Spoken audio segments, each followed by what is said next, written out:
على عدل ويريد الأصلح فجعل هؤلاء الأئمة المعصومين. فالشيخ رحمه الله تعالى يبين أن هؤلاء الحقيقة يعني أن كلامه يعني يفتقر إلى الأدلة من كتاب الله تعالى ومن سنة النبي صلى الله عليه وسلم، ثم يفتقر كذلك إلى الأدلة العقلية. فهو مثلا على سبيل المثال في وقت ابن المطهر وقبله بقرون كان الإمام في زعم الرافضة هو الغائب. الشيخ رحمه الله تعالى يسميه المعدوم المنتظر، لأنه لم يثبت ولادة هذا المعدوم أصلا، لم يثبت. فالشيخ يسميه المعدوم المنتظر، ثم يبين أن الناس لم يستفيدوا منها أصلا. كيف يقول تزعمون بأن الله عز وجل يريد الأصلح وأنه جعل إماما معصوما وأن الناس يرجعون إليه، وهذا لم ينتفع به أبدا، لا أمور الدنيا ولا أمور الدين. وفرق حتى بين الحكام والأمراء. الأمراء ينتفع بهم في ضبط الأمن، أنهم مثلا يسوسون الناس في يعني حتى. أما هذا الرجل، أما هذا المعدوم الذي ينتظره الرافضة ويزعمون أنه إمام الزمان، أنه لم ينتفع به أصلا منذ أن وجد كما زعموا إلى وقت شيخ الإسلام منذ أن اخترع. يمكن نعم، أقول منذ أن اخترع. نعم، هو أصلا هو ولها سبب يعني اختراعه، لأنه الحسن العسكري لم يكن له أبناء، مات عقيما ولم يكن له، فاخترعوا، والإمامة كما زعموا ركن الدين، فعندئذ اخترعوا هذا الابن الذي بعد موت والده. يعني شيخ الآن لو ركز في الحوار مع الشيعة الاثني عشرية ومع من نسميهم الرافضة بهذا المصطلح المعروف لدينا، لو ركز على نقض هذا الأصل عندهم، نقض الإمامة، إذا انتقض مذهبهم أو دينهم كله. لا شك، نعم، هذا هو الأصل الذي ينبغي، وهذا الحقيقة يعني مما ينبغي أن يهتم به من يناقش الرافضة. لا نناقشهم في أمور جزئية وجانبية وفرعية، لا، نناقشهم في الأصل، في أصل معتقدهم، فنناقشهم في أصل الإمامة. فلذلك إذا نقض هذا الأصل، ونقضه سهل، الرافضة لا يملكون دليلا من كتاب الله تعالى، دليلا صريحا من كتاب الله ولا من سنة النبي صلى الله عليه وسلم. وهذا كما يبين شيخ الإسلام، يعني أصول الدين ولا من سنتهم المزعومة هم أيضا، ولا من سنتهم هم بسند متصل صحيح إلى آل البيت. لاحظ، يعني مثلا على سبيل المثال أصول الدين عند المسلمين ما هي أدلتها؟ أدلتها صريحة في كتاب الله عز وجل، وأيضا في سنة النبي تجمع بين الصراحة وبين الصحة. يعني في القرآن، والقرآن كله يعني ثبت وصل إلينا بأعلى درجات التواتر، ولا يوجد فيه آية واحدة تدل صراحة على معتقد الرافضة في الإمامة ولا في غيرها. طبعا لا تدل حتى على أي معتقد مما خالفه المسلمين. وكذلك في السنة النبوية لا يجدون دليلا صريحا على صحة الإمامة التي يدعون. وفي كتبهم هم التي يزعمون أن فيها أدلة على معتقدهم لا يوجد عندهم دليل ينتهي إلى النبي صلى الله عليه وسلم يثبت هذه الإمامة التي ادعوها. وفي النقاش العقلي أيضا ضعفوا أمام حجج ابن تيمية. طبعا لا هو الشيخ رحمه الله يركز على يعني الأدلة الشرعية ثم الأدلة العقلية. طيب يا شيخ، الآن يعني بعض الناس لا سيما من الشيعة الذين يحاورون في هذه الأيام دائما إذا ذكر ابن تيمية عندهم يزعمون أن أنتم لا تستندون إلى ابن تيمية فإن ابن تيمية منحرف عن آل البيت. يعني حقيقة موقف ابن تيمية رحمه الله في كتابه هذا أو في غيره من آل البيت رضي الله عنهم. شيخ الإسلام رحمه الله تعالى لماذا، طبعا وأكثر من يطلق عليه هذا الوصف هم الرافضة ويزعمونه ناصبيا. لماذا يطلقون هذا الوصف؟ لأنهم يريدونه أن يوافقهم على ما ينقلونه من خرافات وافتراءات يزعمون أنها ثبتت فضائل لعلي رضي الله تعالى عنه.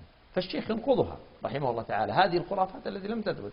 وهذا كثير الحقيقة في كتاب منهاج الكرامة، أنه يورد يعني أحاديث موضوعة بل لا توجد حتى في كتب الموضوعات، ثم ماذا يقول؟ أجمعوا كلهم، يعني أهل السنة أجمعوا وجاء في صحاحهم.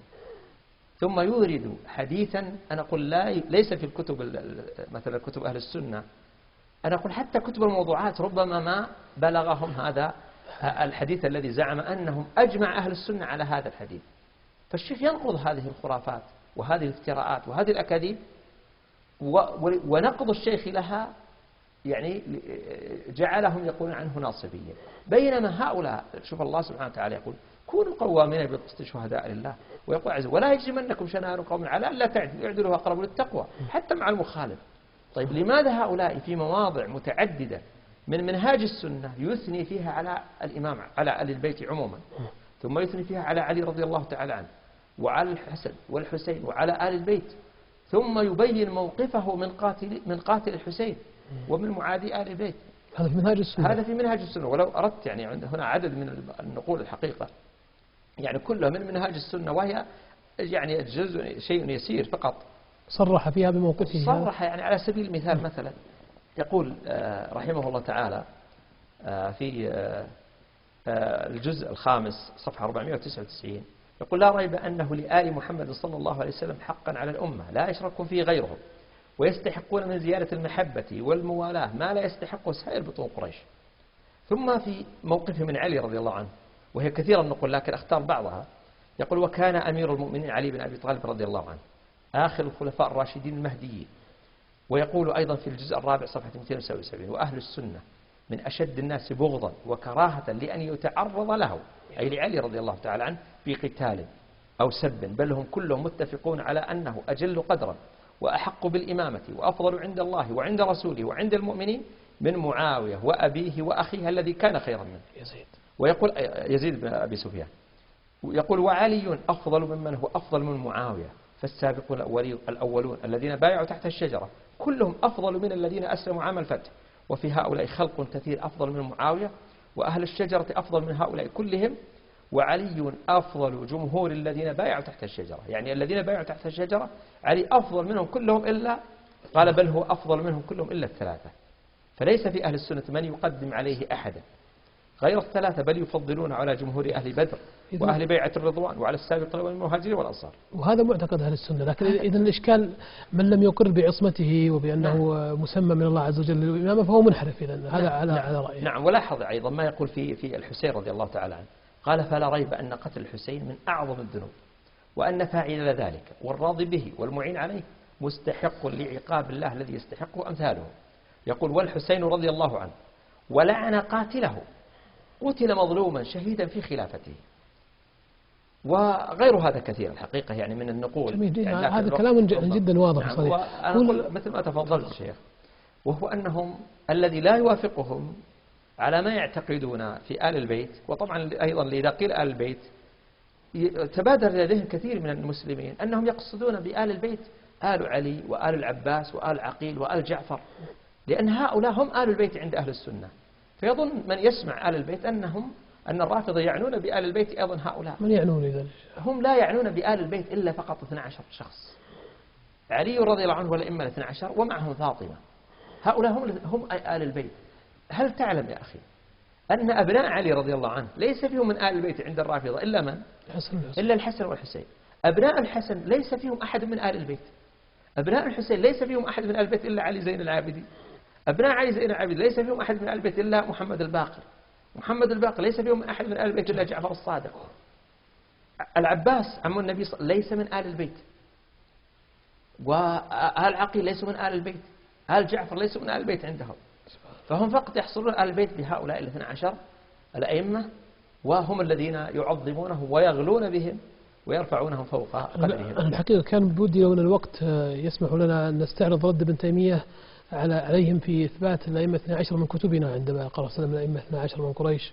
لكن الوقت يعني وقت الفقرة انتهى. عندي بس فقط تساؤل عن هذا الكتاب العظيم لا يستطيع الناس أن يقرأوه الآن يا شيخ لضخامته. هل هناك مختصرات تسهل لطلبة العلم قراءته؟ والله نعم توجد. يعني من أشهر المختصرات الآن الموجودة وهو مختصر للشيخ لمحب الدين الذهبي رحمه الله تعالى، والذي يسمى منهاج الاعتدال. وهذا الحقيقة يعني أحد المختصرات والتي اختصر فيها الكتاب، وحتى تطرق لرد الشيخ رحمه الله تعالى على أهل الاعتزال في بدايته، فأيضا اختصر كلامه رحمه الله تعالى في هذه المسألة. وفي مختصر آخر أيضا وهو لكن لماذا سمى الذهبي كتابه المنتقى من منهاج الاعتدال؟ أليس ابن تيمية سماه منهاج السنة أو له اسمان يعني كتاب؟ والله هو المشهور يعني منهاج السنة. ويعني وأحيانا قد يسمى الكتاب بما يتضمن معنى يعني هذا التسمية، فقد تختلف يعني التسميات.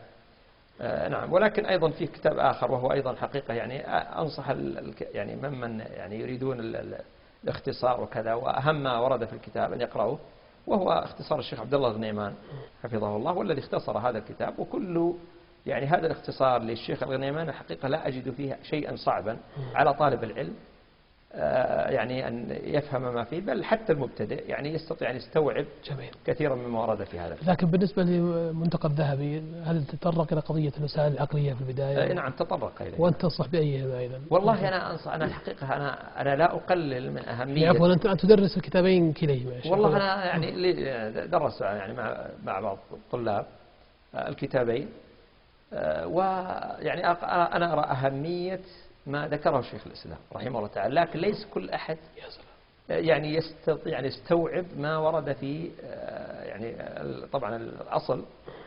فالذي كما قال من إذا لم تستطع شيئا فدعه وجاوزه إلى ما تستطيع يعني. لكن أنا أيضا أثني على أهمية ما ذكره شيخ الإسلام، وهذا قل يعني قد رأيت رأي العين الحقيقة وحاجة طالب العلم إليه. طيب حاجة المخالف يعني هل الآن ممكن يعطى الكتاب لأحد الرافضة ويقال اقرأ واستفد منه؟ يحتاج الذي يقرأ وهو متجرد عن الهوى وهو يريد الحق. أقول إذا قرأه وهو متجرد عن الهوى ويريد الحق سينتفع بالكتاب وسيستفيد منه وسيدله إن شاء الله تعالى على ما في خير له في دينه ودنياه. لكن أقول لا بد أن الإنسان يتجرد عن الهوى. أما الذي لا يتجرد عن الهوى فلن ينتفع بشيء. يعني لا أحد أفصح وأنصح من النبي صلى الله عليه وسلم، وكم من الذين سمعوا كلامه ولم ينتفعوا به. أنا ذكرت هذا لأن البرقعي رحمه الله له ترجمة فارسية لكتاب الذهبي للمنتقى الذهبي، فربما يعني أيضا هذا لو قرأه غير العربي استفاد. نعم. عندنا جزئية بعض الناس يقول كيف تنصحون